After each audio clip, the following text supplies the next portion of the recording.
Hey Leute, könnt ihr erraten, wo der Sion hier steht? Während ihr euch darüber Gedanken macht, springen wir mal eben zu meinem Kollegen Giulio ins Office. Der hat nämlich einige interessante Neuigkeiten für euch. I'm responsible for electrical and powertrain here at Sono Motors. We've been developing the whole electrical architecture and combining the parts in powertrain system to launch our Sion here at Sono Motors. Es geht also um unseren Antrieb. Wie stark wird er jetzt eigentlich sein? Giulio hat da mal einen interessanten Vergleich gemacht. If you think about a V8 turbo diesel engine, very powerful one, that can go up to 340 horsepower, which means basically 250 kilowatts power. This kind of motor would weigh around about 380 kilograms. That generates a power to weight ratio of 0.66 kilowatts kilogram. So this is considered a very powerful and nice engine in the market. When you compare to ours, we're going to use a system with 120 kilowatts, which is very good. That translates to 163 horsepower. And that weighs around about 90 or 79 kilograms. We have a power to weight ratio of 1.52 roundabout kilowatts kilogram, and that's 2.3 times more efficient than this one that we mentioned before. Wow, that's a real step up. For sure. Aber du hast doch sicher noch ein paar Infos auf Lager, oder? Yeah. Shall we talk about front-wheel drive? Auf jeden Fall. So a front-wheel drive is in general more efficient for this type of vehicle. We have a better association of the motor and the drive shaft and the wheel all in line, and which makes the car lighter, cheaper, and more efficient in every aspect. Being lighter, it's automatically more efficient. So this is for sure the right choice for this type of vehicle.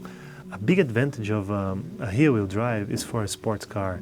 If you're going to really race, when you speed up, the weight of the car is directed to the back of the car, where the wheel driving. With more weight on top of it, you have a better performance. You have a better traction, which is automatically translated into more power. But that's not the case of our car. It's a family vehicle. There is no good reason to bring it to the back, so having it on the front is the best choice for this type of application. All the other big advantages and disadvantages of having a front-wheel drive or rear-wheel drive are not so relevant in an electric vehicle, because if you think about a combustion engine, 2/3 of the weight of the car is on the front.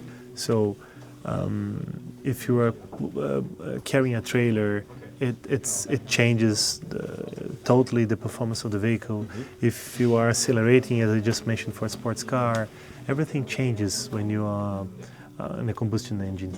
But in our case, our drivetrain will weigh like 79 kilos, while the battery, which is in the middle of the car, weighs 250. It's 3 times heavier.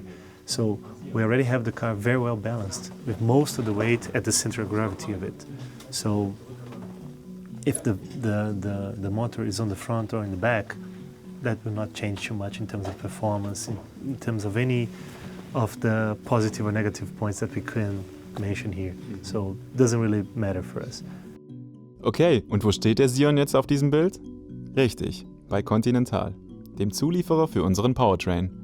Aber hey Giulio, wie kam es eigentlich zu dieser Partnerschaft? Since the beginning of our company here, when we first contacted Continental, we always got a very good response from them, and we, in the end, could get to an agreement with the motor in a very positive way for both companies, I believe. One very interesting story for me, I never discussed that with him, but the project manager from Continental for the development of the motor and the calibration of it, when we first got in contact, he was super excited about talking to us, because a few weeks before he went to one of our drive tours and he drove our vehicle. He got super excited about it, and when we got in contact, he was very happy to have the chance to work with us. And now he is the project manager developing our motor. Die Nominierung von Continental ist für uns ein großer Schritt nach vorne. Doch das ist natürlich nicht das Einzige, was hier bei uns so passiert. So haben wir zum Beispiel gerade eine wichtige Konzeptphase mit unserem Batteriezulieferer abgeschlossen. Deswegen haben wir heute noch eine zweite Neuigkeit für euch. Da will ich aber nichts vorweggreifen. Das wollten Laurin und Jona persönlich mit euch teilen. Wir haben in 2016, damals als Jona, Navina und ich wirklich Sono gegründet haben wir uns natürlich auch Gedanken gemacht und wirklich auch Analysen gefahren, was könnte denn potenziell der Sion kosten. Wir hatten damals gesehen, der Batteriepreis fällt immer weiter und wir sind davon ausgegangen, dass er bei unter 100 Euro pro Kilowattstunde liegen wird. Und im Laufe der Jahre, jetzt sind es mittlerweile 2 Jahre, wo wir heute stehen, hatten wir verschiedene Schritte, die wir durchgangen sind. Ein erster Schritt war die Fertigung der Prototypen. Wir hatten sie vorgestellt im Release-Event, wir hatten die Probefahrt und wir hatten dann den Start der Serienentwicklung mit unserem Auftragsfertiger. Das heißt, zu diesem Zeitpunkt sind wir in engere Gespräche mit den Zulieferern gegangen, haben auch einzelne Zulieferer definiert und bekannt gegeben. Und im Zuge dessen mit ElringKlinger zusammen sind wir auch in eine Partnerschaft eingestiegen. Und partnerschaftlich haben wir eine Konzeptphase über die letzten Monate gehabt, die gerade zum Abschluss gekommen ist und können jetzt mit einer größeren Sicherheit über diese Batterie sprechen. Und deswegen stehen wir heute hier.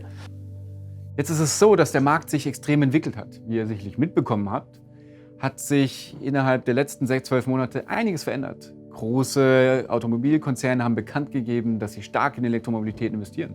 Eine wirklich gute Sache. Aber das hatte natürlich Auswirkungen auf uns.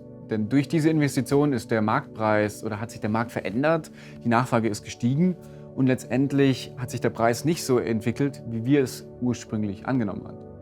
Aufgrund dessen wollen wir euch heute mitteilen, dass der Batteriepreis nunmehr bei 9.500 Euro voraussichtlich liegen wird. Das ist eine aktuelle Annahme, das ist nicht der finale Preis, sondern das ist die aktuelle Annahme, die wir heute zugrunde legen und die kann sich verändern, wie gehabt, bis zum Serienstart des Sions. Ich weiß, das ist eine große Nachricht für jeden von euch.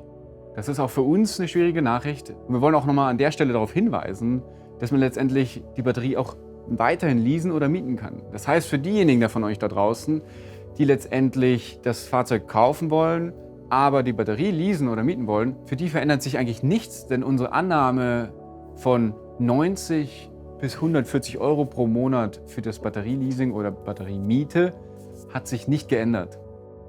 Was uns wichtig ist bei der Entwicklung des Sions und bei dem gesamten Projekt, ist in jedes Detail zu schauen und zu schauen, wie können wir es nachhaltiger machen. Und dasselbe haben wir bei der Batterie gemacht. Wir sind hier eingestiegen, zusammen mit unserem Zulieferer und haben genau betrachtet, wie können wir diese Batterie nachhaltiger machen. Eine Sache war erstmal die Auswahl des Batterielieferanten selber, dass wir gesagt haben, in Deutschland produziert, auch einen Partner zu haben in Deutschland, den wir auch besuchen können, bei dem wir die Produktionsstätten besuchen können. Das war uns extrem wichtig. Und jetzt haben wir auch eine Situation, in der wir zusammen mit unserem Partner auch die Zellen selber anschauen können und sehen können, wie können wir diese nachhaltiger machen. Gemeinsam mit unserem Batteriehersteller haben wir eine besonders zukunftsfähige Batterietechnologie für den Sion ausgewählt. Das heißt, wenn ihr 2019, 2020 den Sion bekommt, dann habt ihr ein Auto, was wirklich sehr innovative Batteriezellchemie verwendet. Und ein erster Indiz ist, dass wir es schaffen können, mit den Zellen, die wir verwenden, besonders wenig Kobalt zu verwenden. Wie ihr alle wisst, ist Kobalt einer dieser Ressourcen, die nur in bestimmten Regionen dieser Welt abgebaut werden können und nicht immer fair abgebaut werden. Da muss man ganz offen drüber sprechen. Und deswegen war es uns wichtig, letztendlich diese Ressource auf ein Minimum zu reduzieren. Und das ist eine gute Nachricht, die wir wirklich bei ElringKlinger sehen können. Und da ist es uns immer ganz wichtig, dass wir letztendlich gemeinschaftlich an einer Lösung arbeiten, die letztendlich wirklich auch für Nachhaltigkeit sorgt. Vielleicht sei gesagt an der Stelle, danke an jeden, der uns unterstützt. Es ist echt Wahnsinn, was daraus geworden ist, wenn wir uns zurückerinnern, als wir 2012 unser erstes Telefonat haben, wo wir gesagt haben, hey, lass uns das in die Hand nehmen, lass uns nicht darauf warten, bis andere es tun. Ich kann nur sagen, genau das, was ihr macht, und zwar uns unterstützen, wo es nur geht, das stützt uns. Das hat dieses Projekt überhaupt erst so weit gebracht. Jede einzelne Reservierung da draußen, die ihr gemacht habt, ist das, was uns so weit nach vorne bringt. Sono Motors steht für Nachhaltigkeit und Sono Motors steht für Transparenz. Beides wollen wir euch heute zeigen. Mit beiden wollen wir euch auch zeigen, wie wichtig es ist, euch das direkt bekannt zu geben, zu sagen, dass wir weiterhin dafür kämpfen, dass wir weiterhin jeden Tag hier stehen und an dem Sion arbeiten, um nachhaltige Mobilität endlich möglich zu machen.